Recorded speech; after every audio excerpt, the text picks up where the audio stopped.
Hello friends, எல்லாருக்கும் வணக்கம்.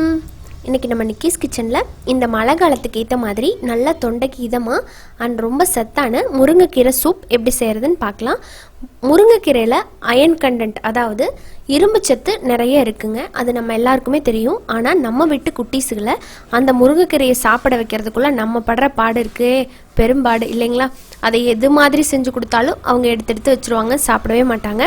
But இந்த மாதிரி சூப்பாக நீங்கள் செஞ்சு கொடுத்தீங்க அப்படின்னா, இது வந்து முருங்கைக்கீரையில் செஞ்ச சூப் அப்படிங்கிறதே அவங்களால கண்டுபிடிக்க முடியாத அளவுக்கு கொஞ்சம் கூட கசப்பு இல்லாமல் அண்ட் நல்ல ருசியாக எப்படி செய்கிறது அப்படிங்கிறத இன்றைக்கி செஞ்சு காமிச்சிருக்கேன். குயிக்காக இதை எப்படி பண்ணுறதுன்னு பார்த்துடலாம் வாங்க. வீடியோக்குள்ளே போகிறதுக்கு முன்னாடி நீங்கள் நம்ம சேனல் நிக்கிஸ் கிச்சனுக்கு சப்போர்ட் பண்ணணும் அப்படின்னு நினச்சிங்கன்னா ப்ளீஸ் அந்த ரெட் கலர் சப்ஸ்கிரைப் பட்டனை கிளிக் பண்ணி சப்ஸ்கிரைப் பண்ணிவிட்டு அதுக்கப்புறமா வர பெல் சிம்மில் மறக்காமல் அழுத்தி விட்டுருங்க. அப்போ தான் நான் இனிமேல் போடுற வீடியோஸோட நோட்டிஃபிகேஷன் உங்களுக்கு வரும். நீங்கள் என்னோட எல்லா வீடியோவையும் மிஸ் பண்ணாமல் பார்க்கலாம். இப்போ ரெசிபிக்குள்ளே போயிடலாம். இந்த முருங்கைக்கீரை சூப் பண்ணுறதுக்கு முதல்ல ஒரு குக்கரில் 1 கப் முருங்கைக்கீரையை நல்லா அலசி சுத்தம் பண்ணி எடுத்திருக்கேன். அதை போட்டுடலாம்.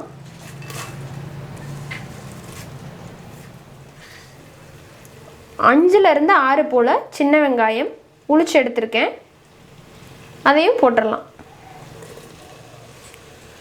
அடுத்ததாக 5 பல்லு பூண்டு, 1 தக்காளியை கட் பண்ணியிருக்கேன், அதையும் போட்டுக்கிறேன். இதோட ஒரு 1/4 டீஸ்பூன் மட்டும் சீரகம் சேர்த்துக்கலாம். காரத்துக்கு தகுந்த மாதிரி நீங்கள் மிளகு சேர்த்துக்கலாம்.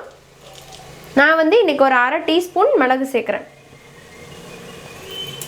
காரம் பத்தலைன்னா பின்னாடி மிளகு தூள் கூட போட்டுக்கலாம், ஒன்றும் பிரச்சனை இல்லை. இதோட 1/4 டீஸ்பூன் மஞ்சத்தூள், 1/4 டீஸ்பூன் தனியாத்தூள் சேர்த்துட்டு தேவையான அளவுக்கு தண்ணி சேர்த்துக்கலாம்.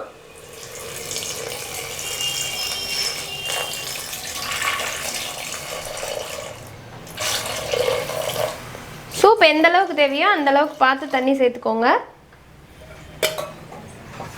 அடுத்ததாக தேவையான அளவுக்கு உப்பு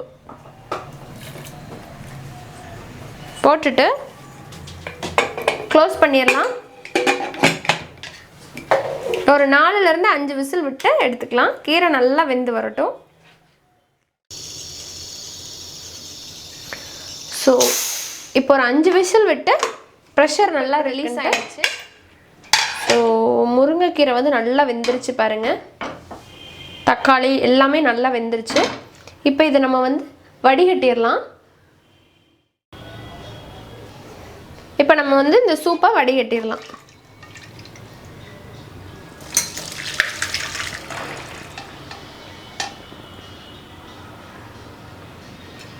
எடுத்தாச்சு.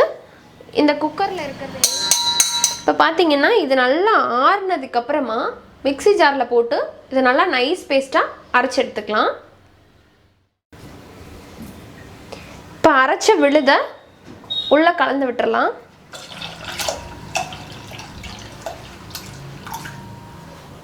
கலந்துட்டு உங்களுக்கு ரொம்ப திக்கான கன்சிஸ்டன்சி இருந்ததுன்னா தண்ணி சேர்த்துக்கோங்க. இப்போ தேவையான அளவுக்கு தண்ணி சேர்த்து நம்ம இதை வந்து கலந்து விட்டோம் இல்லைங்களா. ஸோ அதனால் மறுபடியும் அடுப்பில் வச்சு ஒரு 5 நிமிஷம் நல்லா கொதிக்க விட்டீங்க அப்படின்னா அந்த பச்சை தண்ணி சேர்த்ததுக்கு சூப் எல்லாத்துக்கூடையும் நல்லா மிங்கிள் ஆகி டேஸ்ட்டாக இருக்கும். இப்போ இதில் கடைசியாக கொஞ்சமாக மல்லி இலை போட்டுடலாம்.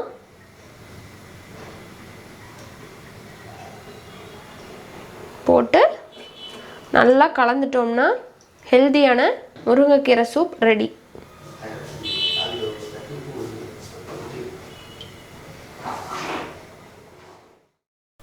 இந்த இந்த சத்தான முருங்கைக்கீரை சூப்பை நீங்களும் இதே அளவுகளோட வீட்டில் செஞ்சு பாருங்கள், ரொம்ப நல்லாயிருக்கும். இது சாப்பிட வேண்டிய டைம் பார்த்தீங்கன்னா காலையில் பிரேக்ஃபாஸ்ட் முடிச்சதுக்கப்புறமா ஒரு 10 to 11 போல் நீங்கள் சாப்பிட்லாம்.